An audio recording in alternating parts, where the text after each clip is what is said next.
இதை சாப்பிடலாமா? சாப்பிடலாமா வேண்டாமா? கிறிஸ்தவனாகிய நான்.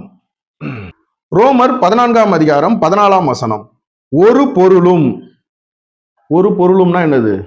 அரவண பாயாசம், பஞ்சாமிர்தம், திருப்பதி லட்டு.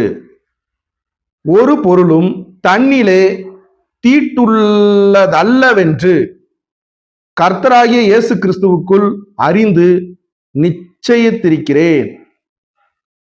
தீட்டு கிடையாதான் ஒரு பொருளுமே. ஒரு பொருளை தீட்டுள்ளதென்று எண்ணிக்கொள்ளுகிறவனோ அவனுக்கு அது தீட்டுள்ளதாய் இருக்கும். என்ன அர்த்தம்?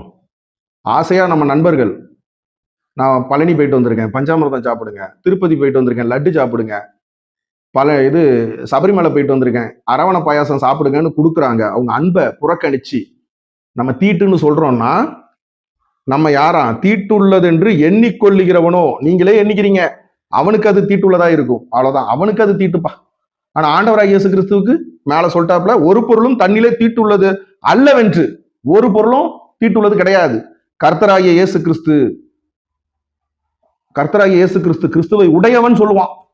இந்த டப்பாவில் பாத்தியா சாமி படம் போட்டிருக்கப்பா, ஐயப்ப சாமி படம் போட்டிருக்கு.